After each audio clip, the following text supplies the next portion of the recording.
Julie Amenadibi habite Boaké-Belleville-Cocody. Julie s'apprête à se rendre au garage mécanique où elle exerce après avoir fini ses travaux ménagers.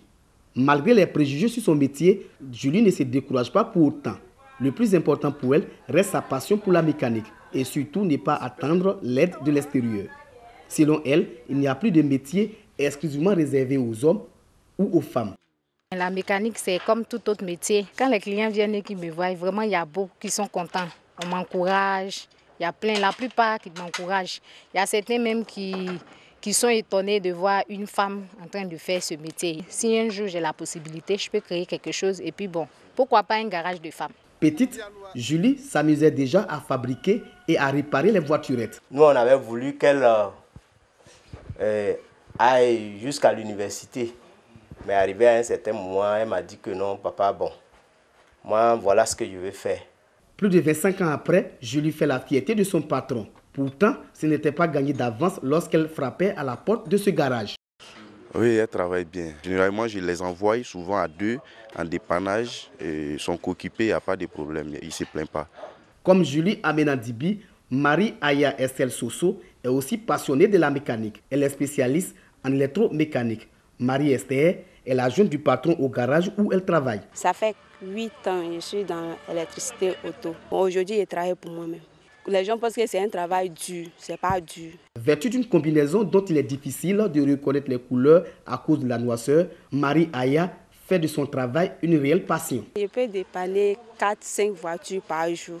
Ça fait 2 ans que je travaille pour moi-même. Les gens, quand ils viennent travailler, ils voient que non, je prends tout le temps pour bien faire les voitures. Donc, quand c'est comme ça, la personne va et puis revient encore. Enrichie de ses connaissances, Marie Aya subvient aux besoins familiaux. Elle emploie plusieurs jeunes.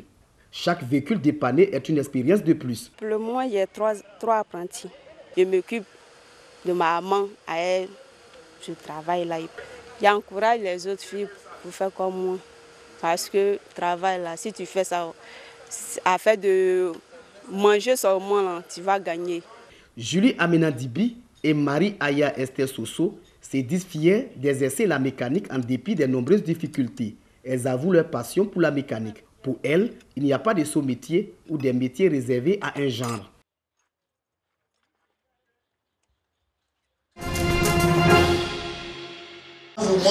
Formation des 65 000 enseignants du préscolaire, du primaire et du secondaire.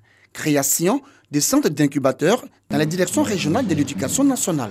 Voici en substance ce qui ressort du bilan de l'éducation entrepreneuriale 5 ans après son introduction dans le système éducatif. Un bilan jugé satisfaisant selon le coordonnateur du dit projet. L'enfant les investit dans des activités. Il comprend donc le sens des disciplines quand il fait des mathématiques, il sait que les mathématiques peuvent être appliquées pour, par exemple, la supervision d'une plantation à travers des drones et tout ça. Donc, à travers l'éducation numérique, l'enfant comprend le sens des disciplines qu'il fait en classe, ce qui lui permet véritablement de commencer à aimer ces disciplines-là.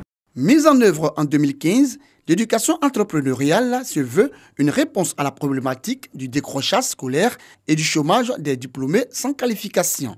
Programme diversifié dans les secteurs de l'artisanat, du sport, de l'assainissement et de l'agriculture. L'éducation entrepreneuriale consiste pour l'élève à investir en termes d'activités pratiques de la vie tout ce qu'il apprend en classe, c'est-à-dire les connaissances qui permet d'acquérir des compétences. Ce sont des savoirs agir très élaborés. Donc, nous avons conçu l'initiative Web à Créativité qui met nos élèves en contact avec le codage numérique et qui leur permet donc de réaliser des applications dans le domaine du numérique, des applications pour le fonctionnement de leur micro-entreprise, pour le suivi de leur micro-entreprise et aussi pour des activités au niveau de leurs écoles. Pour les prochaines années, le gouvernement entend accentuer la formation avec l'intégration du numérique. Arrière-cour de la préfecture d'Aboisseau, lieu choisi pour abriter la cérémonie de solidarité et d'union initiée par le conseil régional du Sud Comoé. Cérémonie qui a vu la participation des autorités administratives, des élus et cadres, mais aussi des jeunes de la région du Sud Comoé et de la société civile. Objectif, consolider l'amour et la fraternité entre les communautés et les différentes couches sociales. Le fait de se rassembler, ça prouve qu'il y a la paix, il y a la joie, il y a la cohésion. Donc je pense que ça peut y aller. À Boisson, nous sommes unis. Voilà pourquoi il y a toujours la paix. On réunit toutes les couches sans distinction. C'est la réconciliation nationale. Lorsqu'on entend Akawele dans le Sud Comoé, il réunit toutes couches sociales. Et ça nous fait vraiment plaisir. Guides religieux, chefferies traditionnelles, forces de défense et de sécurité, tous étaient présents. Nous demandons la paix et la cohésion au sein de la Côte d'Ivoire. Je pense que l'initiative de notre ministre est une bonne chose. On lance cet appel pour que au moins cette cohésion qui existe demeure. Cette cérémonie d'union et de solidarité, occasion pour le président du conseil régional d'inviter l'ensemble de la population à la tolérance et au vivre ensemble. Nous voudrions faire tout ça à l'image de ce qu'est la Côte d'Ivoire elle-même, qui est un pays cosmopolite par excellence, mais également nous le faisons en tenant compte des recommandations de la vision du chef de l'État. Cela traduit tout le travail que le Conseil régional fait depuis des années au bénéfice de la région. À l'issue de la cérémonie, les populations ont offert de nombreux présents au fils de la région, Dr Aka Aoulé, pour ses efforts en faveur de la paix. À son tour, il leur a exprimé toute sa gratitude avant de leur souhaiter ses vœux de santé, mais surtout des vœux de développement et de stabilité pour la Côte d'Ivoire.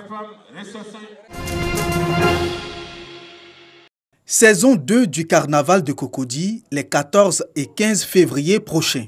Un carnaval ivoiro-antillais, rebaptisé Carnaval de Cocody, qui met en lumière diversité et échange culturel des peuples d'ici et d'ailleurs. C'est la commune de Cocody qui va accueillir différents pays pour faire un brassage de culture de telle sorte que tout le monde puisse passer et les administrés de Cocody découvrent ces autres pays, mais aussi que Cocody soit découvert par tout un chacun. La délégation antillaise est composée de 88 personnes, un chiffre en hausse par rapport à celui de l'année précédente. Cet intérêt des Antillais pour cet événement culturel dénote de sa capacité à valoriser les cultures. Moi, j'habite depuis longtemps ici. D'une part, moi j'ai cet amour que la Côte d'Ivoire m'a donné et cet amour que je voudrais donner aussi pour faire ce brassage culturel et qu'on sache que nous qui sommes ailleurs, nous ne sommes pas ce qu'on dit toujours de nous.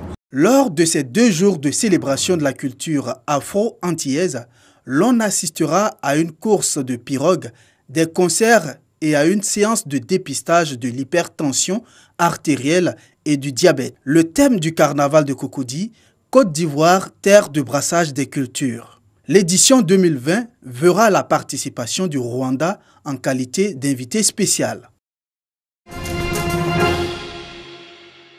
Minneapolis, États-Unis. Voici la famille Macoux. Assurée, cette famille est pourtant endettée à vie par des dépenses de santé. Née avec une avance de 3 mois, leur fille Olivia souffre d'hydrocéphalie, une maladie à vie et des coûts à vie. Elle a eu 140 opérations du cerveau.